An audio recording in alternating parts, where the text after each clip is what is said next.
Imagine करिए आप अपना डेली रूटीन फॉलो कर रहे हो and suddenly a headline catches your eyes on the news channel कि एक बहुत बड़ा आतंकवादी हमला रोक दिया गया दिल्ली में। देश की राजधानी दिल्ली को दहलाने की एक खौफनाक साजिश हो रही थी जिसे वक्त रहते नाकाम कर दिया गया। उधर दिल्ली को दहलाने की बहुत बड़ी साजिश को आज नाकाम कर दिया गया। इस साजिश में शामिल है ISIS, Islamic state of Iraq and Syria जैसा आतंकी संगठन। 5 पकड़े गए, 5 आतंकवादी। या फिर India outsmarts other countries in getting a trade deal. आपको बहुत प्राउड फील होता है and you share the news with your friends और फैमिली मेंबर्स। लेकिन क्या आपने कभी सोचा है who is behind those headlines? Not the leaders on TV and even not the soldiers on the borders, बल्कि ये काम है एक आम इंसान का who might be standing right next to you, blending in like they are just the another face in the crowd. ये ordinary नहीं, in fact ये एक extraordinary agents हैं रॉ के, India's research and analysis wing, या फिर हम उन्हें कहें हमारे silent protectors who work in the shadow. ये कोई वैसे spies नहीं है जो आप हिंदी मूवी इंडस्ट्री में देखते हैं with fancy cars and high-tech gadgets. In fact, ये एक आम इंसान की तरह रहते हैं, किसी के भाई, किसी की माँ, maybe किसी के दोस्त, who risk everything without expecting a single thank you. 1968 से रॉ इंडिया की आंखें और कान बन के रहा है beyond our borders and stopping threats before they reach us. और 2025 में with cyber attacks, terrorism and global power games इनका काम और भी ज्यादा मुश्किल और क्रिटिकल हो गया है। आगे स्टोरी में आपको कोई सिर्फ जासूसी की नहीं बताने वाला। इनफैक्ट मैं आगे जो स्टोरी बताऊंगा it's a story of sacrifice, courage and an unbreakable love for India.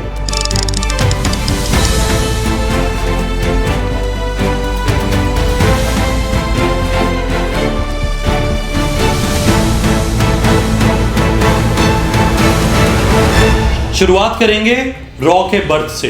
तो सबसे पहला क्वेश्चन आता है, आखिरकार हमें इंटेलिजेंस एजेंसी चाहिए ही क्यों थी?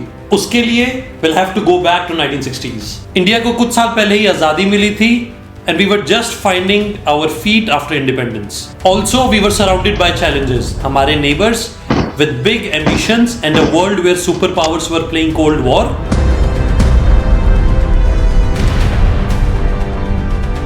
और 1962 का war with China was a wake up call for us. उस टाइम पर हमारी इंटेलिजेंस को पता नहीं चला था कि चाइनीज अपने ट्रूप्स को इकट्ठा कर रहे हैं हिमालयाज में, और फिर we paid heavy price in lives and pride. फिर आया 1965 where Pakistan try to grab Kashmir by force, और हमारी ability to track their plans was not great. और उस टाइम पर आईबी यानी कि इंटेलिजेंस ब्यूरो, जो अभी सिर्फ इंटरनल मैटर्स को देखती है, was handling both internal and external threats in an easy manner.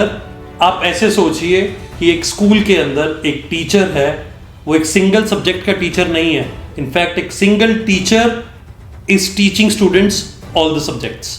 तो उस टाइम पर हमें एक ऐसा तरीके का वॉरियर चाहिए था जो गन से नहीं सिर्फ इंफॉर्मेशन से फाइट करे। और फिर prime minister Indira Gandhi turn to Rameshwar Nath Kao, a soft spoken officer from Varanasi with a very sharp mind.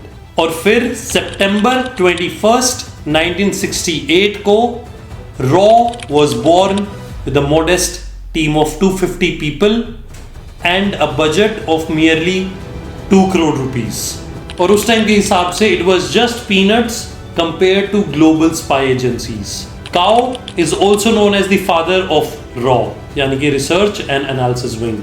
उन्हें टिपिकल ब्यूरोक्रेसी से बहुत ज्यादा नफरत थी। उन्होंने सबसे पहला काम किया पुलिस ऑफिसर्स को लीडरशिप रोल्स के लिए बैन। फिर उन्होंने क्या किया? उन्होंने हैंडपिक किया एक्सपर्ट्स को who could think fast and act even faster.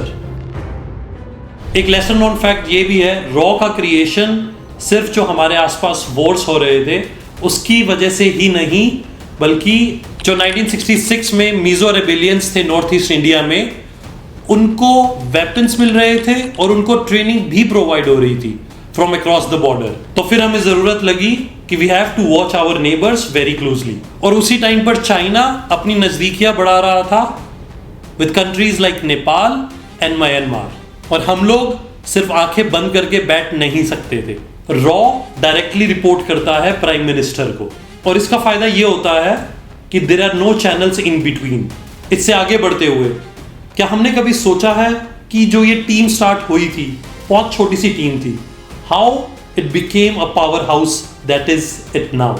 तो अब हम बात करेंगे उनके अर्ली मिशंस के बारे में।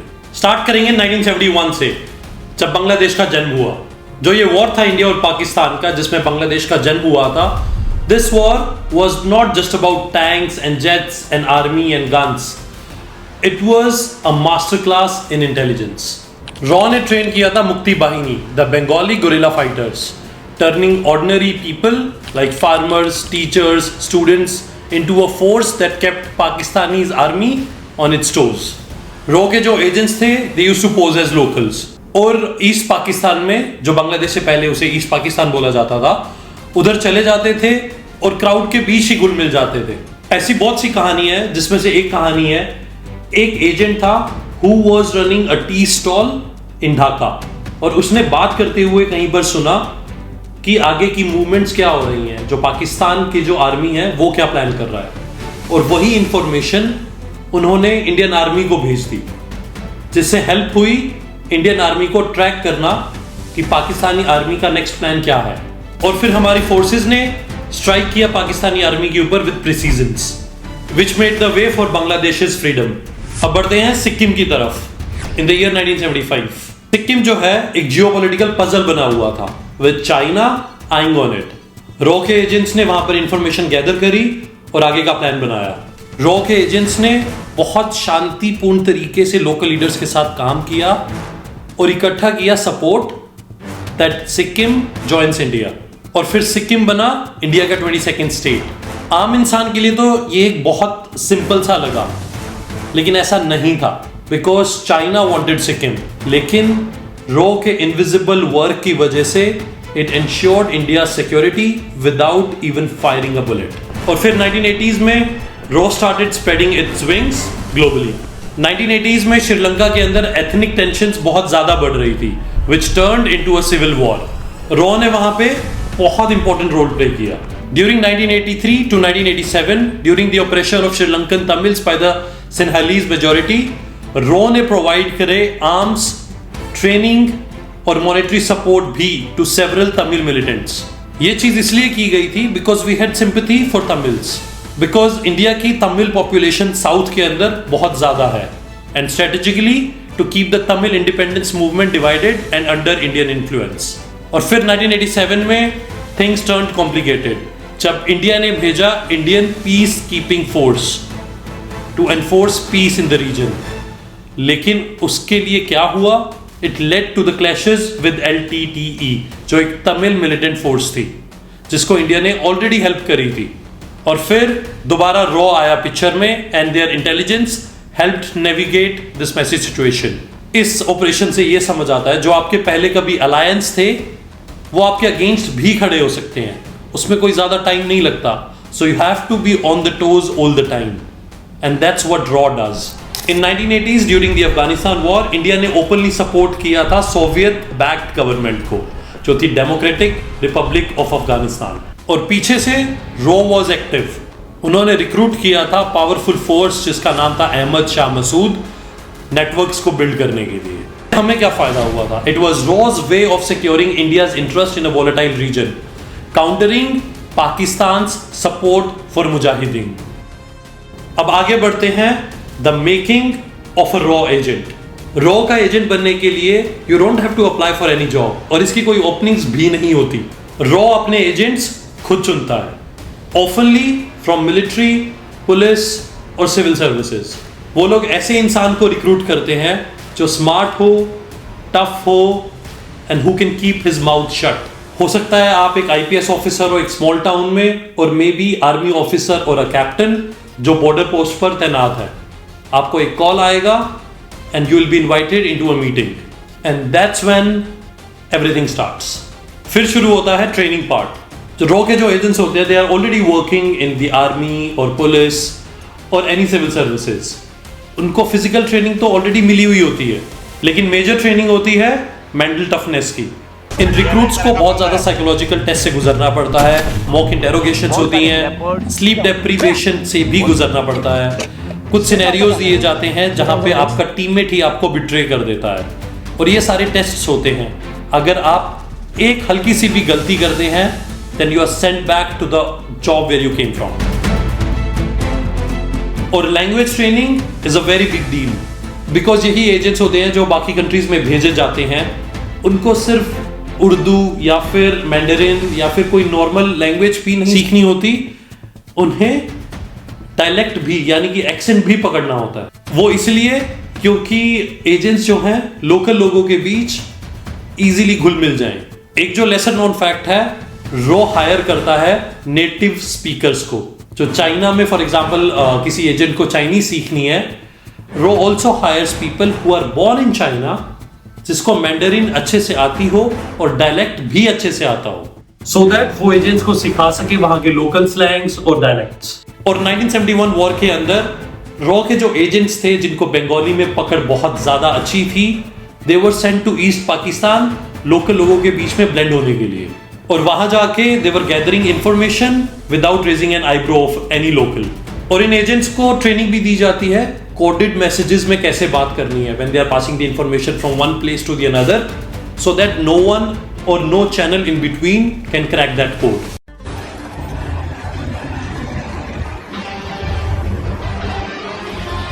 Let me break a myth for you. Raw agents Bollywood movies के स्पाइस की तरह नहीं है जैसे टाइगर जिंदा है में दिखाया गया है। Leaping from helicopters with gadgets, बहुत सारे gadgets. Real spies are invisible. वो टैक्सी ड्राइवर्स भी हो सकते हैं जो अपने पैसेंजर्स की कॉन्वर्जेशन को सुने, हो सकता है वो डिप्लोमैट्स हों फॉरेन कंट्रीज में, एम्बेसीज में, हो सकता है स्टूडेंट्स हों फॉरेन कंट्रीज में, वो कोई भी हो सकते हैं। एक ऐसे केस का एग्जाम्पल देते हुए, there was a raw agent who was working as a tailor, जो कपड़े सीने का काम करता था in Kabul for years and passing intel on militant groups by night. The key is blending in. जहां पर भी आप एजेंट बन रहे हो, जिस भी देश में, जिस भी कम्युनिटी में, वेशभूषा में उनकी आना ही पड़ता है। That takes mental toughness because आप किसी और कल्चर में ग्रो होते हो और आपको रहना किसी और कल्चर के लोगों के बीच में है। That is completely new for you. उसमें ब्लेंड इन होने के लिए it takes a toll on your mental health, और उसके लिए मेंटली बहुत स्ट्रांग होना पड़ता है। और इसके साथ इतना रिस्क भी है, अगर आप पकड़े जाते हो with just one small mistake, it might lead to a bullet in your head. जैसा हम बॉलीवुड मूवीज में देखते हैं डिस्गाइज करने की टेक्निक्स, जैसे फेक विग पहन ली, मूछे लगा ली, दाढ़ी लगा दी, उससे कहीं ज्यादा है। Agents learn to adopt their entire persona, like walking, their accent and their habits to match the cover. Local customs भी आने चाहिए, फूड की प्रेफरेंसेस, जेस्चर्स, और अगर आप कहीं बाहर शॉपिंग करने के लिए जा रहे हैं, शॉपकीपर्स के साथ कैसे हैगल करना है, कैसे बात करनी है, वो सब कुछ सीखना पड़ता है to blend in. If you are trying to be a businessman in some other country और in some other city, you should look like one, जैसा मोसाद करता हुआ आ रहा है। और मैंने ये मेंशन भी किया था अपनी मोसाद वाली वीडियो में। उस वीडियो का मैं लिंक भी डाल दूंगा डिस्क्रिप्शन में। If you want to check out that video you can. जो एजेंट्स होते हैं उनको स्ट्रेस टेस्ट से भी निकलना पड़ता है, बिकॉज उनमें रेजिलियंस पैदा होती है। ऐसे आप लोगों में से कुछ लोगों ने जरूर कभी ना कभी कुछ सर्टेन ग्रुप में ब्लेंड इन होने के लिए अपनी पर्सनैलिटी को चेंज किया होगा, लेकिन वो किया होगा कुछ टाइम के लिए, आधे घंटे के लिए, 1 घंटे के लिए, maybe 1 day, 2 day, 3 days और 4 days। But imagine these agents have changed their whole personality for 10s और 15s of years, और हल्की सी mistake and their life is gone. That's the रॉ वे। अब आगे बढ़ते हैं, the cost of human lifes in keeping the secrets. रॉ का एजेंट बनना गूज़बम्प्स देगा और बहुत थ्रिलिंग लगेगा, but it is a lonely road.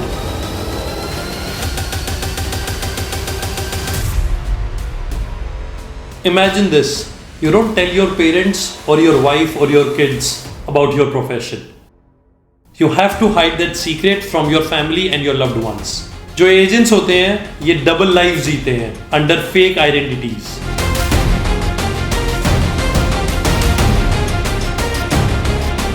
For example रॉ के एजेंट की पोस्टिंग हुई है किसी फॉरेन कंट्री में and you are not able to celebrate Diwali with your family, और जब फैमिली पूछती है that why you are not celebrating Diwali with them, आप एक झूठ बोलते हो that you are on a business trip in some other country. हद से ज्यादा स्ट्रेस, हद से ज्यादा डेंजरस।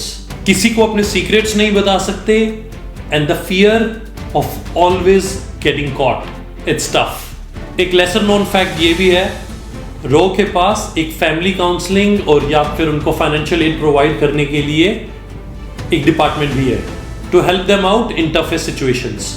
एक और थोड़ी सी डिस्टर्बिंग चीज भी है, अनलाइक सोल्जर्स जिनको बैजेस मिलते हैं और बहुत ज्यादा एप्रिसिएशन मिलती है काम की, रॉ एजेंट्स को कोई रिकॉग्निशन नहीं मिलती। Their victories are silent. हम एग्जांपल लेते हैं ऑपरेशन कैक्टस का इन द ईयर 1988, जहां पे मर्सिनरीज ने ट्राई किया था मालदीव्स गवर्नमेंट को थ्रो करने के लिए, और रॉ के इंटेल की वजह से उनकी मूवमेंट्स ट्रैक हो पाई और फिर Indian air forces airlifted the troops.